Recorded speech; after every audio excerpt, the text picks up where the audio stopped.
इस कहानी की शुरुआत में हम लुइस नाम के एक लड़के को देखते हैं जो एक इन्वेंटर होता है और उसे साइंस के प्रोजेक्ट बनाना बहुत पसंद था। वो एक अनाथालय में अपने रूममेट माइकल के साथ रहता था। अनाथालय में बच्चों को अडॉप्ट करने के लिए बहुत से पेरेंट्स आया करते थे, लेकिन किसी ने भी लुइस और माइकल को अडॉप्ट नहीं किया, जिससे लुइस काफी दुखी रहता था। इसीलिए वो अपने रूम में पूरी रात लगातार काम किया करता था, जिससे लुइस के रूममेट माइकल को रात में सोने में काफी प्रॉब्लम होती थी, क्योंकि लुइस के रात में अपने साइंस प्रोजेक्ट पर काम करने से काफी शोर हुआ करता था। वो जब छोटा था तो उसकी मॉम उसे अनाथालय के दरवाजे पर छोड़कर चली गई थी और अभी भी लुइस को अपनी मॉम की धुंधली धुंधली तस्वीर याद थी जिनकी वो ड्राइंग बनाया करता था। एक दिन लुइस को याद आता है कि क्यों ना वो एक ऐसा मशीन बनाए जो उसके धुंधले याद को स्कैन करके तस्वीर में बदल दे। वो अपने इस डिवाइस को बनाने के लिए रात भर जागकर काम करना शुरू कर देता है, क्योंकि वो जल्द से जल्द इस प्रोजेक्ट को खत्म करना चाहता था। उसके रात भर काम करने से उसका रूममेट माइकल सो नहीं पा रहा था, जिससे उसे काफी प्रॉब्लम हो रही थी।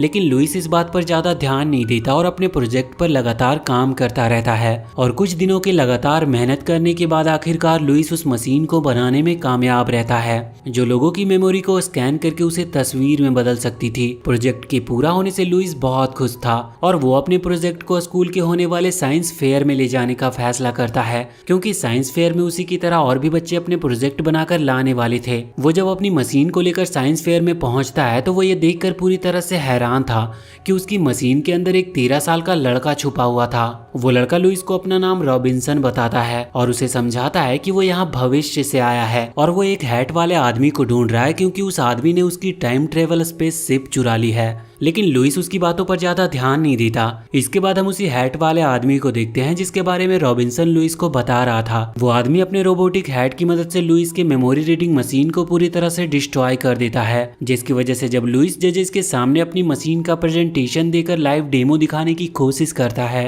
तो मशीन के खराब होने की वजह से वो ऐसा कर नहीं पाता। लुइस हैटमैन की रोबोटिक हैट को देख लेता है जिसने ऐसा किया था, लेकिन इससे पहले कि वो रोबोटिक हैट को रोकता, वो रोबोटिक हैट पूरे साइंस फेयर में तबाही मचाना स्टार्ट कर देती है और एक स्टूडेंट के द्वारा बनाकर लाए गए वोल्केनो को ब्लास्ट कर देती है, जिससे जजेस घायल होकर इधर उधर भागने लगते हैं और बिल्डिंग में फायर अलार्म बजने की वजह से ऑटोमेटिक ही पानी गिरने लगता है। सभी लोग काफी डरे हुए थे और अपनी जान बचाकर इधर उधर भाग रहे थे, इसीलिए इस मौके का फायदा उठाकर लुइस भी वहां से निकल जाता है। लुइस के वहां से जाने के बाद वो हैटमैन वहां पर आकर लुइस के मेमोरी रीडिंग मशीन को अपने साथ ले जाता है। अगले सीन में हम लुइस को उस अनाथालय के छत पर देखते हैं और वहीं पर उससे मिलने के लिए रॉबिन्सन आता है, जो उसे समझाता है कि वो सच में भविष्य से आया है और उन्हें किसी भी तरह से हैटमैन को पकड़ना होगा, क्योंकि हैटमैन को पकड़ने के बाद वो अपने माइंड स्कैनिंग मशीन को रिपेयर भी कर सकता है। लुइस को रॉबिन्सन की बातों पर विश्वास नहीं हो रहा था कि वो सच में भविष्य से आया है, इसीलिए उसे विश्वास दिलाने के लिए रॉबिन्सन उसे अपनी इनविजिबल टाइम ट्रेवल शिप को विजिबल करके दिखाता है और फिर इसके बाद वो उसके साथ टाइम ट्रेवल करके भविष्य की दुनिया में जाता है। भविष्य की एडवांस टेक्नोलॉजी और तरक्की देखकर लुइस पूरी तरह से हैरान था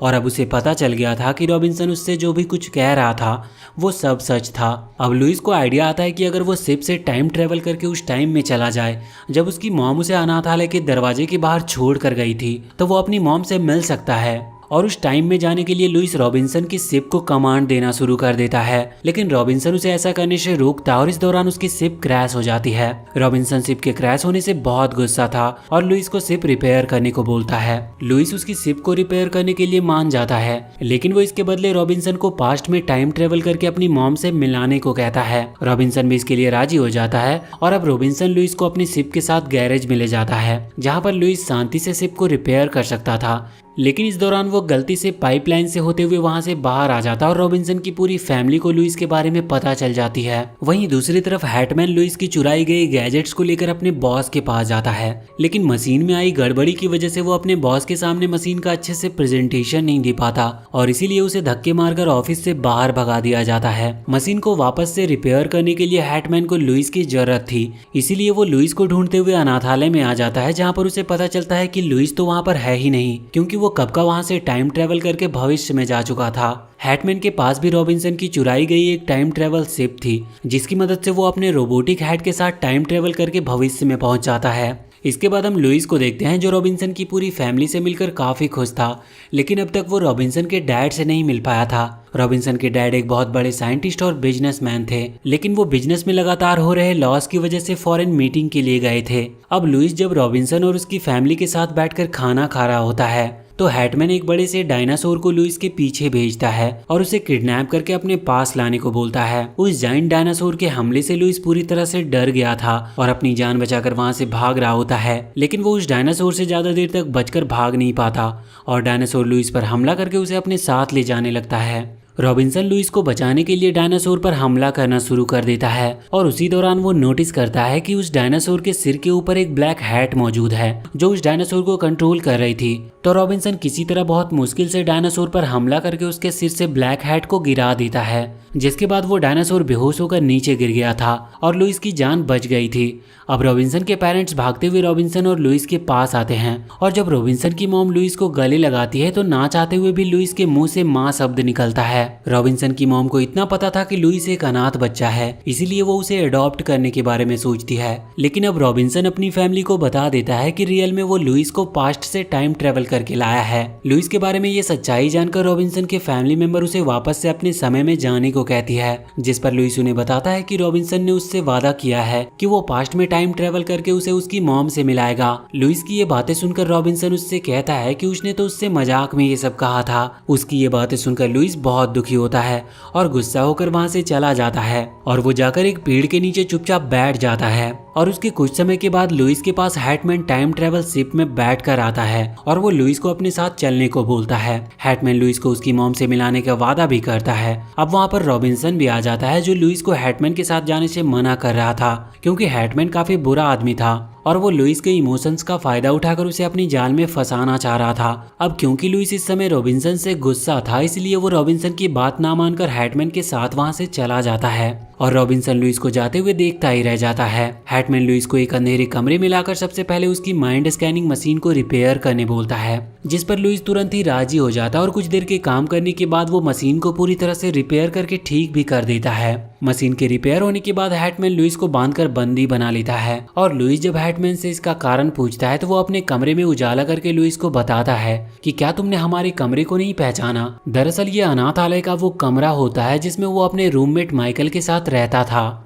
हैटमैन लुइस को बताता है कि वो कोई और नहीं बल्कि माइकल ही है जो भविष्य से लुइस से बदला लेने आया था। वो लुइस को बताता है कि जब लुइस रात भर जागकर अपने प्रोजेक्ट पर काम किया करता था तो माइकल रात में सो नहीं पाता था और इसी वजह से जब अगले दिन उसके कॉलेज का मैच था तो लुइस के रात भर अपने प्रोजेक्ट पर काम करने की वजह से वो सो नहीं पाया और मैच के दौरान नींद लगने की वजह से उससे एक कैच छूट गया जिससे उसकी टीम हार गई। टीम के हारने के बाद उसके टीम के लड़कों ने उसे बहुत ही बुरी तरह से मारा और स्कूल में उसका रिकॉर्ड भी खराब हो गया, जिसकी वजह से एक एक करके अनाथालय के सारे बच्चे तो अडॉप्ट हो गए, लेकिन उसे किसी भी कपल ने अडॉप्ट नहीं किया, जिसका बदला आज वो लुइस से लेने वाला था। हैटमैन लुइस को ये भी बताता है कि उसकी रोबोटिक हैट वास्तव में लुइस के द्वारा ही बनाई गई थी, जिसे लुइस ने खतरनाक समझकर अपने से दूर कर दिया था, लेकिन इसके बाद वो हैट माइकल को मिल गई और अब हैट और माइकल लुइस से बदला लेना चाहते थे। अब इससे पहले कि माइकल लुइस को कोई नुकसान पहुंचाता, वहां पर रॉबिन्सन एक बड़े से रोबोट के ऊपर बैठकर आता है जो लुइस को वहां से बचाकर अपने साथ ले जाने लगता है।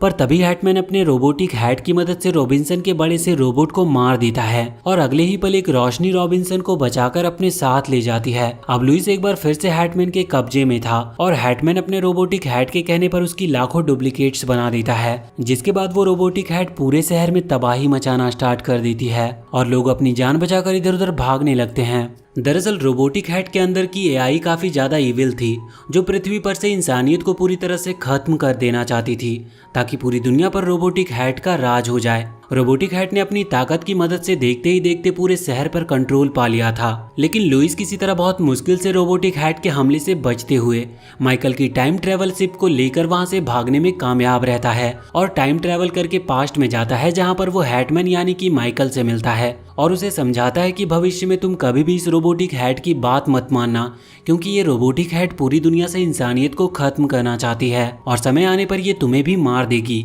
रोबोटिक हैट मेरी एक गलत खोज है जिसे खत्म कर देना चाहिए। माइकल को उसकी बातें समझ में आ नहीं रही थी और अगले ही पल रोबोटिक हैट लुइस के ऊपर हमला कर देती है, लेकिन वो लुइस के सामने ज्यादा देर तक टिक नहीं पाती और लुइस किसी तरह बहुत मुश्किल से रोबोटिक हैट को पूरी तरह से डिस्ट्रॉय कर देता है। इसके बाद लुइस टाइम ट्रेवल करके वापस से फ्यूचर में आ गया था, और क्योंकि लुइस ने पास्ट में जाकर पहले ही रोबोटिक हेड को खत्म कर दिया था, इसीलिए फ्यूचर में उसने जितनी भी तबाही मचाई थी या पूरे सिटी पर कंट्रोल किया था वो सब कुछ पहले की तरह नॉर्मल हो जाता है। लुइस का रूममेट माइकल जो भविष्य से रोबोटिक हेड के साथ लुइस से बदला लेने आया था, उसे अपनी गलती का एहसास होता है कि वो कितना ज्यादा सेल्फिश था। लुइस इसके बाद हैटमैन के साथ टाइम ट्रेवल करके रॉबिन्सन के समय में पहुंच जाता है। रॉबिन्सन जब हैटमैन को लुइस के साथ देखता है तो वो गुस्से में हैटमैन पर हमला करने लगता है, पर लुइस उसे समझाता है कि अब हैटमैन को अपनी गलती का एहसास है। उसकी बातें सुनकर रॉबिन्सन थोड़ा शांत होता है। अब माइकल को अपनी गलती का एहसास था, इसीलिए वो अकेले ही वहां से जाने लगता है। उसे वहां से जाता देखकर लुइस रॉबिन्सन के फैमिली के साथ उसे वापस बुलाता है और उसे बताता है कि अगर वो चाहे तो रॉबिन्सन की फैमिली और उसके साथ रॉबिन्सन के घर पर रह सकता है। हैटमैन को अपनी गलती का एहसास था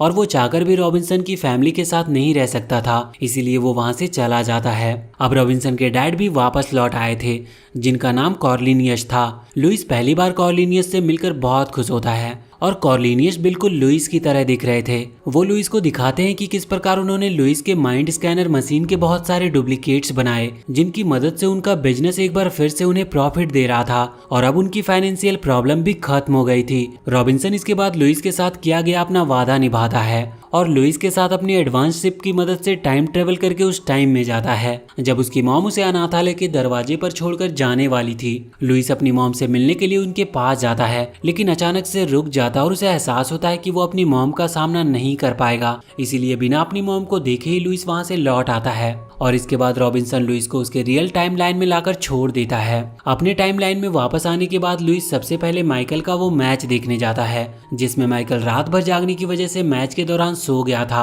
अब क्योंकि लुइस को पहले से पता था कि मैच के दौरान माइकल सोने वाला है, तो वो माइकल को सोता देखकर उसे जगा देता है, जिससे माइकल से जो कैच मिस हुआ था वो उसे पकड़ लेता है, जिससे उसकी टीम के सारे प्लेयर माइकल की बहुत तारीफ करते हैं। अब क्योंकि माइकल ने जो कैच छोड़ दिया था उसी कैच को उसने पकड़ लिया था, इसीलिए उसका भविष्य भी अब पूरी तरह से बदल गया था। लुइस इसके बाद साइंस फेयर में अपने माइंड स्कैनिंग मशीन का एक बेहतरीन प्रेजेंटेशन देता है और अब वो मशीन भी काफी अच्छे से काम कर रही थी, इसीलिए जजेस को लुइस का ये प्रोजेक्ट बहुत पसंद आता है। एक जज कपल को लुइस इतना पसंद आता है कि वो उसे अडॉप्ट कर लेते हैं और उसका नाम कॉर्लिनियस रखते हैं, लेकिन कॉर्लिनियस तो रॉबिन्सन के डैड का नाम था और वो देखने में भी बिल्कुल लुइस की तरह लग रहे थे, यानी कि रॉबिन्सन के डैड कॉर्लिनियस कोई और नहीं बल्कि लुइस ही था, जो भविष्य में जाकर एक बहुत बड़ा साइंटिस्ट, बिजनेसमैन और रॉबिन्सन का डैड बनने वाला था। अब पास्ट का लुइस अपने नए पेरेंट्स के साथ काफी खुश था और इसी हैप्पी एंडिंग के साथ ये मूवी यहीं पर खत्म होती है। तो वीडियो अगर अच्छी लगी हो तो चैनल को सब्सक्राइब करके बेल आइकन जरूर दबा लें।